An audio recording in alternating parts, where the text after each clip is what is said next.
and welcome to Sell Me Fire. My name is Chris Exusion. You can find me at Chris Ebom on Twitter, and we've been red hot here. I'm not even joking. On Sell Me Fire, the guests I've had on, they've been putting out great plays. See, I had a rocking chair bet with Grillo top 40, which we didn't sweat for the entire week. You gotta love it. Everyone's been really good contributing and everything, and I expect it to be the same. I'm playing hurt this week, coming off Achilles surgery, but that's not going to hold me back from rising and firing. And I'm always looking for a good bet. I'm doing my work, put in, see what I'm liking for the weekend. Some, fields for some plays. We are on to Rocket Mortgage Classic, and I'm going to bring on a local guy around my neck of the woods. He's a guy that has his own podcast, Draws and Fades. He's from the Conshohocken area, close enough to me. It's Matt Miller, man. Hey, Matt, thanks for being on. Chris, how's it going? Thanks for having me on. I appreciate it. No problem, man. Everything's good as it can be. We're grinding as always. And, I'm always looking for a good play. I love having new people on, new perspectives with just everything betting in DFS. And I'm always looking for a good play to rise and fire on. I mean, I'm on Gambling Twitter. There's a lot of good minds out there. I don't mind winning an extra ticket. I'm all about that life. So what do you got for me at the Rocket Mortgage this week? What can you sell me on this week? Yeah, well, I'm feeling a little bit of pressure after hearing about the track record. No pressure at all. Yes.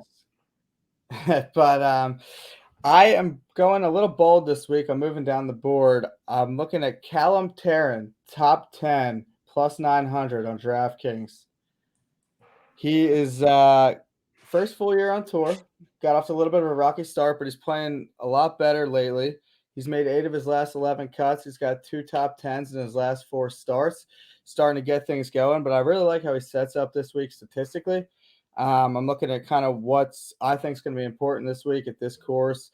I think approach game is going to be key, and putting. Look at what he's done lately. He's gained strokes on approach in 4 straight events. 3 of the last 4, he's gained over 3 strokes on the field. So he's got these irons working really well. Last week, he was 10th in the field at the 3M. He was also 9th at the U.S. Open 4 starts ago. So he's got the irons dialed in, and he's been putting really well. He's now gained strokes putting in 3 straight starts and 7 of his last 8. I think they're both going to be key facts this week. He's 19th off the tee in driving distance on tour this year. So he's got that distance off the tee, which I think will help him out. And I'm looking for him to kind of just take advantage of the opportunities that are out there. He's playing well right now. I expect for him to continue. Oh, yeah, riding the hot hand. I mean, I'm looking at what he's done recently. You talked about the off-the-tee game has been great. He's in the top 20 in driving distance, but he's also really high in scrambling as well in the last 24 rounds. I know it's not going to be that difficult to scramble this week because the rough's not going to be that high. You're not going to have much water. You'll have some bunkers, but that's okay. But he's also ranking really well within the last 24 rounds. And, he's got a boomer bust putter, which I absolutely love.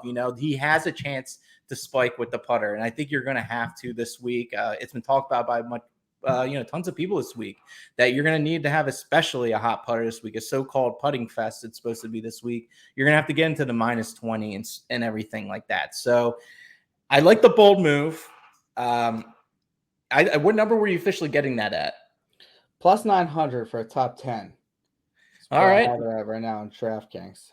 Beautiful. Yeah. I mean, that's a big juicy line right there. You're going to hit that. That's going to cover a lot of your bets. It is. It's kind of a tough week to gauge because we've seen some kind of odd names pop up here. And this is a week that I'm not really going to be afraid to go down the board just because you don't really know what you're going to expect, for some of the top guys. And I feel like it's some of these events where you can get a lot of birdies and there's not a whole lot of trouble to get into. We can kind of see some of these names down the board keep up with the top names. So I'm willing to take a shot this week down there. Yeah, I mean, he ranks around the top 40 in the birdie or bettors gain, so he has that ability to do that. Doubles avoided, 11th in the field in the last 24 rounds, so he's not going to really kill himself per se on the course. He'll be able to get those opportunities, but not enough where he's going to be a liability. So I like that as well. But yeah, I'm all for it. It's a bold move. I haven't got a lot of bold moves yet on the show, which I'm all for, because, some guys are like, oh, I can give you outright and stuff. I'm like, give me whatever. So I've got a lot of top 40s. Those are good plays. But you know what? I like the big boomer bust here with him because you know what? If you feel like he's really contend, plus 900, that's a beautiful number. Yeah, I didn't want to go all the way with the, 130 to 1 on the outright. Kind of felt like a lot to ask. You're getting it to the finish line and closing. It's tough to actually win an event, but I feel like he's going to be around. He's been playing really well lately, so I think he's going to keep it going. And this is one of the events that, we can see some of these guys from down the board creep up and contend at the top. Yeah, and I mean, honestly, even if you look, like there's been some lower events he has played in. The John Deere Classic, he got a 6. The Barracuda Championship, he got a T22. I mean, these are still PGA events at the end of the day. I know a lot of guys like to poo-poo it, like especially like on Corn Ferry Tour, where it's always like a birdie fest and things of that nature and everything. But I mean, his last Corn Ferry test he actually finished 7th in the Veritex Bank Championship. So that can show right there that he can get birdies with guys that are desperate to get on tour. So he can go low when need be. But Matt, I want to say thank you again for being on. Where can they find you? You can find me on Twitter at MattyMills85. You could check out our show Draws and Fades. Me and my co-host Owen do it. That's on Twitter at draws_and_fades. We're pumping out episodes usually every Monday or Tuesday. Depends on the week. Kind of running into some scheduling things, but Monday or Tuesday it'll be out every week. You can give us a listen, give us a follow on Twitter. Always putting out the content, trying to keep up with some of the top guys out there like yourself. Oh, thank you. Appreciate it.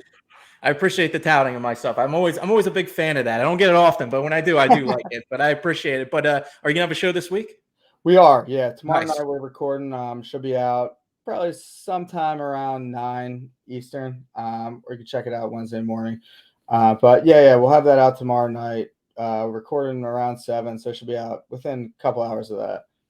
All right, man. I'm telling you what, I'm going to join you, because I like a juicy number and those numbers do hit. I'll ride with you. Plus 900. You sold me on it. Thanks again, Matt. Let's rise and fire this week and let's make some money, man. Let's hit a winner. Absolutely.